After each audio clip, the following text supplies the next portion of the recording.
ஐயா, தனுசு ராசி பெண்களின் வாழ்க்கை எப்படியா இருக்கும்? பாட்டு பாடுறது, மியூசிக்கு, டான்ஸு இதிலெல்லாம் வித்தைக்காரியாக வரக்கூடியவர்கள் இந்த தனுராசி சகோதரிகள். கொடுத்த வாக்கை எப்படியும் காப்பாற்றுவது, அதற்காக கண்ணை மூடிக்கொண்டு செலவு செய்யக்கூடிய நபர்கள் இவர்கள் தான். அப்பா திருமணத்துக்கு பிறகு ஒரு பெரிய சப்போர்ட் இவர்களுக்கு கொடுப்பதில்லை. மாமனாரும் இவர்கள் மட்டம் தட்டப்படுகிறார்கள். இந்த விஷயத்தை கொஞ்சம் கூர்மையா கவனிங்க. 7ஆம் இடம் புதன். திருமணம் சம்பந்தப்பட்ட விஷயத்துல அம்மாவே இவங்களுக்கு சில இடத்துல கான்ட்ரடிக்ஷனா வருவாங்க. இவர்கள் செய்ய வேண்டிய வழிபாடு இவங்களுக்கு மாங்கல்ய பலம் நிலைக்கணும் அப்படின்னா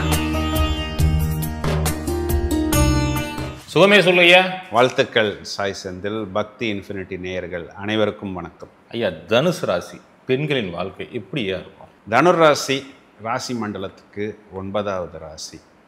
இந்த தனுர் ராசியில சூரியன் வரக்கூடிய மாதம் தான் உங்களுக்கு மார்கழி மாதம்.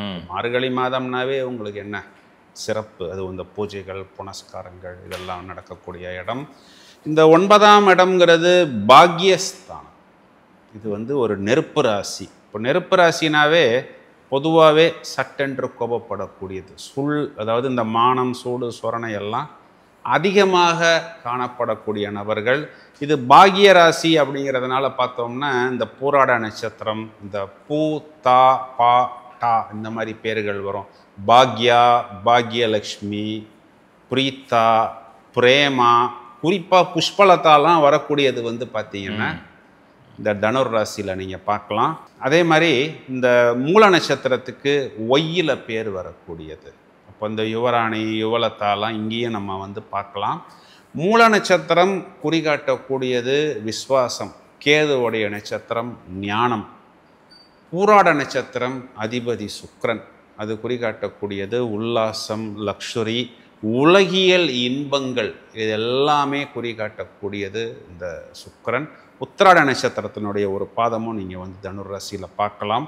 பொதுவாகவே இந்த குருவுடைய அம்சம். இவங்க தியாகம், நேர் வழியில் போவது, தன்னால் முடிந்தவரை மற்றவர்களுக்கு உதவி செய்வது, அவர்களுக்கு தூக்கி கொடுப்பது, எப்பொழுதுமே பர்ஃபெக்ஷனாகவே இருப்பது. ஆனால் அதே பர்ஃபெக்ஷனில் மற்றவர்கள் இல்லை அப்படின்னா சட்டுன்னு கோபப்படுவது. வீட்டு வாசலில் ஒரு செப்பலை அடுக்கினா கூட அதை ஒரு முறையாக அடுக்குவது. அதே போல் மற்றவர்கள் இல்லை அப்படின்னா டக்குன்னு கோபப்படுவது. இதனாலேயே நிறைய விஷயங்கள் சில நேரங்களில் இவர்களுக்கு எதிர்ப்பாகவும் அமையும். ஏன்னா இவங்க தான் எப்பொழுதுமே எல்லா விஷயத்திலையுமே பர்ஃபெக்டாக இருக்கிறாங்களே, எல்லா விஷயத்தையும் நன்றாகவே தெரிந்து வைத்திருக்கிறார்களே, அதெல்லாம் நம்ம இவர்களிடம் காண முடியும். கல்வி அறிவில் நல்ல தேர்ச்சி, உயர்நிலை, உயர் அந்தஸ்து இதை அடைய வேண்டும் அப்படின்னு எப்பொழுதுமே பயணிக்கக்கூடிய நபர்கள். கொடுத்த வாக்கை எப்படியும் காப்பாற்றுவது, அதற்காக கடன் வாங்குவது, எவ்வளவு பெரிய ஒரு கடனாக இருந்தாலும் அதனை அடைப்பது. ஏன்னா இவங்களுடைய ராசியாதிபதியே 2ஆம் இடத்துல நீசம் அடையும். இப்போது அந்த வாக்குஸ்தானத்தை, கொடுத்த வாக்கை காப்பாற்ற வேண்டும் அப்படிங்கிறதுக்காக எவ்வளவு பெரிய கடனாக இருந்தாலும் அதனை இவர்கள் வாங்கி விடுவார்கள். இவர்களுக்கு என்னென்னா இந்த நெருப்பு ராசி டக்குன்னு கோபப்படும்னு சொன்னேன் பார்த்தீங்களா, அது இவங்க சார்ந்த விஷயத்துக்கு மட்டும் இவர்கள் கோபப்படுவதில்லை. மற்றவர்களுடைய விஷயத்துக்காகவும் இவர்கள் கோபப்படுவார்கள். ஆனால் இவர்கள் யாருக்காக கோபப்படுறாங்களோ அவங்கெல்லாம் கடைசி நேரத்தில் பார்த்தோம்னா பின்னாடி போயிடுவாங்க. இவங்களுக்கு மட்டும் கொஞ்சம் ரொம்பவும் வேகமாக, பிடிவாதமாக இவர்கள் இருக்கிறார்கள் அப்படின்னு ஒரு கெட்ட பேர் குறிப்பாக குடும்ப வாழ்க்கையில் ஏற்படும்.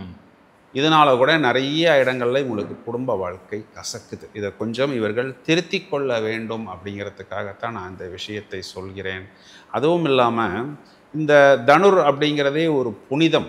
ஏன்னா இந்த பாக்கியம்னு நான் சொல்லிட்டேன் பார்த்தீங்களா, இவங்க இருக்கக்கூடிய இடம் ஒரு டிஃபால்ட்டாகவே ஒரு புனிதத்தன்மை, ஒரு ஆன்மீகம் அப்படிங்கிறது இருந்து கொண்டே இருக்கும். கோயிலுக்கு போகிறது அப்படின்னா முதல் ஆளாக நிற்கிறது பார்த்திங்கன்னா இந்த தனுராசி நபர் தான். குறிப்பாக இந்த பாபா கோயிலில் நீங்கள் பார்க்கலாம், இவங்களுக்கு அதிகமான ஈடுபாடு, சாய்பாபா வழிபாடெல்லாம் அதிகமாக செய்யக்கூடிய சகோதரிகள் இந்த தனுராசியாக நீங்கள் வந்து பார்க்க முடியும். இவங்களுடைய 2ஆம் வீட்டுக்கு அதிபதி சனி, 3ஆம் வீட்டுக்கும் சாட்டர்ன் தான் அதிபதி. இவங்களுக்கு 5ஆம் வீடுன்னு சொல்லக்கூடிய பாக்கியஸ்தானத்தில் நீசம். இப்போது குழந்தைகளுக்காக மெனக்கெடுறது மட்டுமல்லாமல் இவங்களுடைய சகோதரர்கள் சகோதரிகளையும் கூட இவர்கள் விட்டு கொடுக்காமல் பயணிப்பார்கள். அதனால் இவங்களுக்கு ஏதாவது ஒரு நஷ்டம் அப்படின்னா ஏற்பட்டாலும் சரி, ஒரு கடன் ஏற்பட்டாலும் சரி, இவர்கள் அதனை பொருட்படுத்த மாட்டார்கள். இது எப்படி நடக்கும் அப்படின்னா, இப்போ தனுர்னாவே இந்த குரு தானே, இந்த குருனாவே ஒரு கெத்து தான், புரியுதா உங்களுக்கு? அப்போது ஒரு கெத்தாக இருக்கணும், ஒரு பார்வையாக இருக்கணும். காஸ்ட்லியான ஒரு ஸ்கூலில் கொண்டு போய் குழந்தைய சேர்க்கணுமா, சேரு. ஒரு சினிமா நடிகருடைய குழந்தை எந்த ஸ்கூலில் படிக்குதோ அதே ஸ்கூலில் போய் என் குழந்தையும் சேரு. அதுக்கு கிரெடிட் கார்டா, டெபிட் கார்டா, பர்சனல் லோனா, இல்லை ஹவுசிங் லோனா, எல்லா லோனையும் வாங்கு. ஏன்னா இவர்களுக்கு புத்திரஸ்தானாதிபதின்னு சொல்லக்கூடிய செவ்வாய் இவர்களுக்கு 12ஆம் வீட்டில் ஆட்சி. இவர்கள் எங்கே நீசம் அடைகிறார்களோ அங்கு செவ்வாய் உச்ச பலம். இப்போ கண்ணை மூடிக்கொண்டு செலவு செய்யக்கூடிய நபர்கள் இவர்கள் தான். இதில் மாட்டிக்கிட்டு பிறகு அடிபட்ட பிறகுதான் இவர்கள் திருந்துகிறார்கள். இதில் நிறைய நான் தனுராசி சகோதரிகள்கிட்ட பார்த்துருக்கிறேன். இது பாக்கியஸ்தானம் தான், ஆனால் இது ஒரு ஆண் ராசி, பெண் ராசி கிடையாது. பெண் ராசி பாக்யலக்ஷ்மின்னு பேர் வரும். தம்பி, பேரில் மட்டும்தான் தம்பி பாக்கியம் இருக்குது, நடைமுறை வாழ்க்கையில் என் பொண்ணுகிட்ட பாக்கியமே இல்லை அப்படின்னு தாய்மார்கள் சொல்லுகிறார்கள். இவர்களுடைய 4ஆம் வீடு அப்படிங்கிறது தான் கொஞ்சம் நம்ம யோசித்து பார்க்கணும். ஏன்னா லேடிஸ்க்கு கேரக்டரை சொல்லக்கூடியது 4ஆம் வீடு. இந்த 4ஆம் வீட்டில் எதிரியை குறிகாட்டக்கூடிய சுக்கிரன் உச்சம், அங்கே புதன் நீசம்.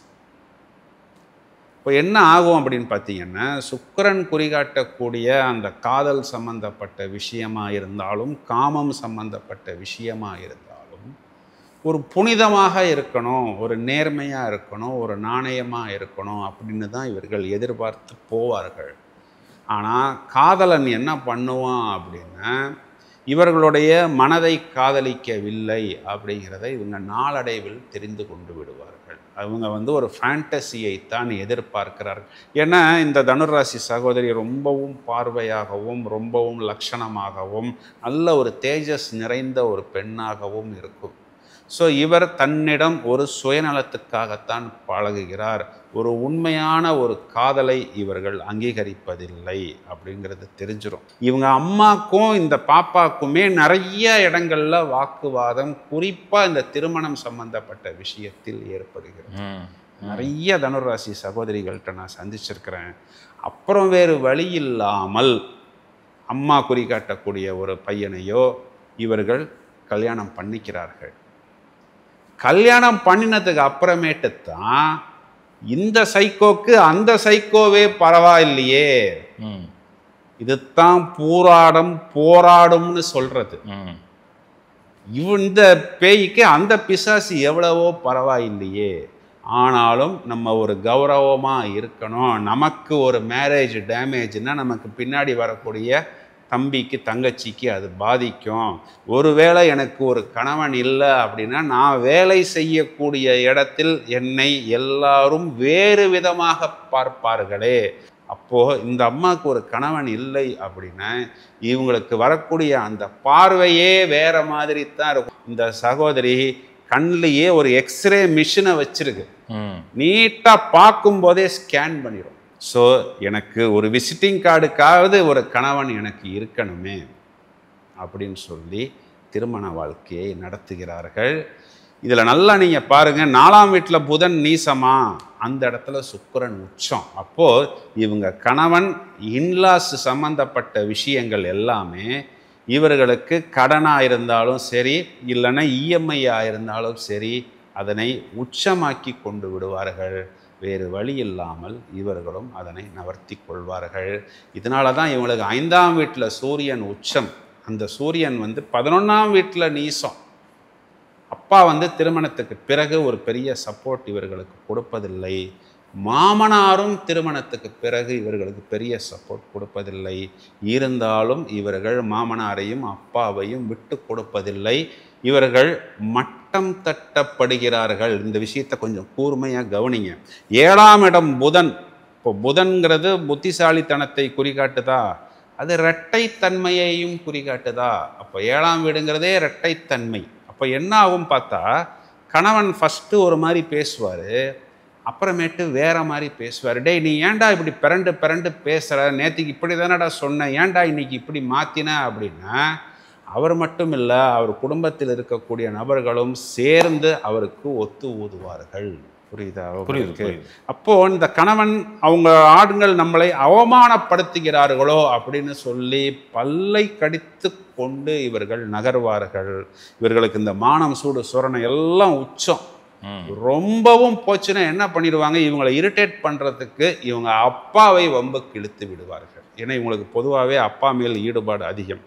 அந்த மாதிரி போகும்போது சில சகோதரிகள் திருமண வாழ்க்கையை முடித்து கொள்கிறார்கள். முடித்த பிறகு என்ன ஆகுது அப்படின்னா, கும்பராசியில் இருக்கக்கூடிய அந்த சதய நட்சத்திரம், மிதன ராசியில் இருக்கக்கூடிய திருவாதிரை நட்சத்திரம், துளாராசியில் இருக்கக்கூடிய அந்த சுவாதி நட்சத்திரம், இந்த ஆண்கள் மேல் இவர்களுக்கு ஒரு பிரியம், ஒரு அன்பு ஏற்படுகிறது. அது ஒரு சாதாரண ஃப்ரெண்ட்ஷிப்பாக இருந்தாலும் அதற்கு முலாம் பூசப்பட்டு இவர்களுக்கு வந்து ஒரு 2வது திருமணம் அப்படிங்கிறது சிலருக்கு நடக்கிறது. இதெல்லாம் இந்த பூ வரிசையில் வரக்கூடிய பேர். இந்த புவனா, இந்த இடத்துல தான் புவனா கேள்விக்குறியாக மாறுறது. அன்றைக்கே பாலச்சந்தர் சார் அந்த படத்தை எடுத்தார். இவங்கள பேர் தான் புவனான் இருக்கும், ஆனால் நிறைய பேர் இவங்களை பூ அப்படின்னு தான் கூப்பிடுவாங்க. இதையும் கமெண்ட்டில் வருதா இல்லையா பாருங்கள். ஏன்னா நானே இந்த மாதிரி நிறைய சகோதரிகளை சந்திச்சிருக்கிறேன். இதெல்லாம் தனுர் ராசி சகோதரிகள் சந்திக்கிறார்கள். இவர்களுக்கு அஷ்டமஸ்தானம், அஷ்டமஸ்தானத்துக்கு அதிபதி யார்? சந்திரன். அவர் எங்கே வந்து உச்சமடைகிறார்? 6ஆம் வீடு. 6ஆம் வீடு கடன்.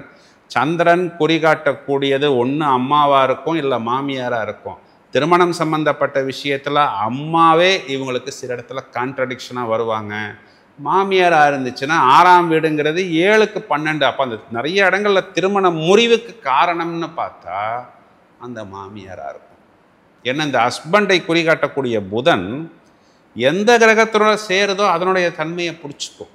ஆனால் இவர்களுக்கு 4ஆம் இடத்தில் புதன் நீசம். அப்போ இவங்களுடைய கம்ஃபர்ட்டுக்கும் இவங்களுடைய லக்ஷரிக்கும் கணவன் அங்கு வருவதில்லை. இதெல்லாம் நடைமுறையில் நடக்கிறது. இவங்களுடைய பாகியஸ்தானம் அப்படிங்கிறது காலபுருஷனுக்கு 5ஆம் இடம். அப்போ அந்த காலபுருஷனுக்கு 5ஆம் இடம்ங்கிறது என்ன? சிம்மம். சிம்மம். அது லவ். இப்போ இவங்களுடைய பாகியம்ங்கிறதே அந்த வாழ்க்கையில் அந்த பிஃபோர் மேரேஜ் ஒரு லவ் அப்படிங்கிறது இருக்கும் பாருங்கள். அது ஒன்று தான் இவங்களுடைய லைஃப்லேயே பொற்காலம். அந்த ஒரு நேரத்தில் தான் நம்மை யாரோ ஒருவர் தேவதை போல் தாங்குகிறார், நம்மை தூக்கி பிடிக்கிறார், நம்மை உயரத்தில் உட்கார வைக்கிறார் அப்படின்னு இவர்கள் லயிக்கக்கூடிய இடமே அதுதான். இதில் நிறைய இவங்கள்லாம் பார்த்திங்கன்னா இந்த வித்தைகள், அதாவது கலைகளில் தேர்ச்சி. ஏன்னா இவங்களுக்கு 4ஆம் இடத்துல இருக்கக்கூடிய சுக்கிரன் 10ஆம் இடத்தை பார்க்குதா. இந்த 4ஆம் இட சுக்கிரன் அப்படிங்கிறது திக்பலத்தில் வருகிறது. அப்போ இந்த கலைகளில் இந்த பாட்டு பாடுறது, மியூசிக்கு, டான்ஸு, இதிலெல்லாம் வித்தைக்காரியாக வரக்கூடியவர்கள் இந்த தனுர் ராசி சகோதரிகள். அப்போ அந்த இடத்துல பழகக்கூடிய ஆண்கள்லாம் வந்து சகஜமாக இவங்கள்ட்ட பிரியப்படுறது, பழகிறது, காதல், அந்த ஒரு இடம்தான் இவர்களுக்கு கொஞ்சம் பாக்கியம். அது ஒரு ஷார்ட் பீரியடு தான். அதுக்கப்புறம் அந்த இடம் இவர்களுக்கு பிரச்சனையான ஒரு இடமாகத்தான் மாறுகிறது. இதை ஏன் இந்த இடத்துல நான் சொல்கிறேன் அப்படின்னா, இவர்கள் லயிக்கக்கூடாது அப்படிங்கிறதுக்காகத்தான் நான் இந்த இடத்தை சொல்லுகிறேன். 10ஆம் இடம் அப்படின்னு சொல்லக்கூடியது ஜீவனம், தொழில் ஸ்தானம். இந்த 10ஆம் அதிபதி 10ஆம் வீட்டில் ஆட்சி, உச்சம், மூலத்திரிகோணம். அப்போது இந்த தொழில், புத்திசாலித்தனம், இதுதான் இவங்களுக்கு நிரந்தரமாக இவர்களுக்கு சோறு போடக்கூடிய விஷயம். இவர்களுடைய லாபஸ்தானத்தில் சனி உச்சம். சனி கொடுக்கக்கூடிய லாபங்கிறதே போராடி போராடி போராடி நாம் அடைய வேண்டிய லாபம். அப்போது இந்த சாட்டர்ன் என்ன பண்ணுகிறாருன்னா, வந்த உடனே இவங்களுக்கு ஒரு வெற்றியையும் ஒரு வரவேற்பையும் ஒரு பெரிய ஒரு வருமானத்தையும் கொடுப்பதில்லை, பொறுமையாகத்தான் கொடுக்கிறார். சில ரொம்ப உயர் மட்டங்களில் என்ன நடக்கும் அப்படின்னா, 12ஆம் வீட்டில் செவ்வாய் இவர்களுக்கு ஆட்சி. அந்த செவ்வாய்ங்கிறது வந்து பார்த்தோம்னா இவங்களுக்கு குழந்தைகளை குறிகாட்டுதா, குழந்தைகளுக்கான மறைமுகமான செலவு மர்மம். ஏன்னா 12ஆம் இடமே மர்மம், அது காலபுருஷனுக்கு 8 மர்மமான செலவு அதெல்லாம் இவர்கள் பண்ணுகிறார்கள். இதெல்லாம் ரொம்ப உயர் மட்டத்தில் நான் நிறைய பார்க்குறேன். எப்படி நடக்கும்னா, பொண்ணுக்கு பையனுக்கு ஒரு லவ் அஃபேர் இருக்கும், அது இவங்களுக்கு பிடிக்காது. அதை பிரேக் பண்ணுறதுக்கு ஒரு பூஜை பண்ணுறது, செலவு பண்ணுறது, இந்த மாதிரி செலவுகள் வெளியில் சொல்லிக்கொள்ள முடியாத மர்மமான செலவுகளை கூட இவர்கள் பண்ண வேண்டிய அமைப்பு அப்படிங்கிறது ஏற்படுகிறது. இவ்வளவு விஷயம் தனுராசி சகோதரிக்கு நான் ஏன் கொஞ்சம் அழுத்தம் திருத்தமாக சொல்லியிருக்கிறேன் அப்படின்னா, இந்த சகோதரி எங்கெல்லாம் தப்பு பண்ணுகிறதோ அங்கெல்லாம் தன்னை தானாகவே திருத்தி கொள்ள வேண்டும். ஒரு ஃபேண்டசி, ஒரு செலவு, ஒரு கடன் போன்ற விஷயங்கள், காதல் போன்ற விஷயங்கள், நம்ம காதலை எதிர்க்கிறது கிடையாது. ஆனால் அப்பா அம்மா சம்மதத்துடன் முறையாக அந்த திருமணத்தை செய்து கொள்வது, இதெல்லாம் இவர்களுக்கு புத்திசாலித்தனம். இதெல்லாம் பண்ணும் பொழுது இவ்வளவு திறமைகள் நிறைந்த இந்த சகோதரி மேலும் மேலும் கண்டிப்பாக ஒரு உச்சத்துக்கு வருவார் அப்படிங்கிறது தான் நிதர்சனமான உண்மை. சூப்பர் சூப்பர் சாமி. இவர்கள் செய்ய வேண்டிய வழிபாடு என்ன சார்? நீங்கள் டீஃபால்ட்டாக இவங்களெல்லாம் நிறைய சாய்பாபா கோயிலில் பார்க்கலாம். இவங்க பிஸ்னஸ் ஆரம்பிக்கும் பொழுது நிறைய இடங்கள்ல இவங்களுக்கெல்லாம் பார்த்தீங்கன்னா கிஃப்டாவே சாய்பாபா வருவார். Sai tailoring, Shri Sai embroidery, Shri Sai foods, இந்த மாதிரியெல்லாம் நிறைய பேர் அமைத்து கொடுத்துருக்குறேன். தொடர்ச்சியாக சிவன் வழிபாடு இவங்களுடைய மனதை கட்டுப்படுத்தும். ஏன்னா இவங்களுக்கு 5ஆம் இடத்துல சூரியன் உச்சம். இவங்களுக்கு மாங்கல்ய பலம் நிலைக்கணும் அப்படின்னா இவங்களுக்கு 8ஆம் இடத்துல செவ்வாய் நீசம், குரு உச்சம். அப்போது திருச்செந்தூர் வழிபாடு செய்யும் பொழுது அந்த மாங்கல்யம் இவங்களுக்கு நிலைத்திருக்கும். இவங்களுடைய மனதை கட்டுப்படுத்தி கொள்வதற்கு இவங்கள் மஞ்சள் புஷ்பராகம் அணிந்து கொள்ளலாம். தொழிலில் ஒரு விஸ்தாரமாக உயர் நிலை அடைவதற்கு இவர்கள் சூரியன் குறிகாட்டக்கூடிய மாணிக்கம் அப்படிங்கிற ரத்தினத்தை இவர்கள் அணிந்து கொள்ளலாம். இதெல்லாம் இவர்களுக்கு நல்ல மேன்மையை ஏற்படுத்தி கொடுக்கும். நிச்சயம். அவர் உடல் சார்ந்து என்னென்ன பிரச்சனைகள் வரும் சார்? இவங்களுக்கு இந்த நரம்பு சம்பந்தப்பட்ட பிரச்சனை, கொழுப்பு சம்பந்தப்பட்ட பிரச்சனை, இதெல்லாம் கொஞ்சம் ஜாஸ்தியாக காணப்படும். ஏன்னா பொதுவாகவே எல்லா விஷயத்துலேயும் ஒரு ருசி பார்க்கணும். இப்போ உங்கள் வீட்டில் ஒரு தனுராசி சகோதரி இருக்குன்னு வைங்க, 4 பேருக்கு நீங்கள் ஃபுட்டு ஆர்டர் பண்ணியிருப்பீங்க.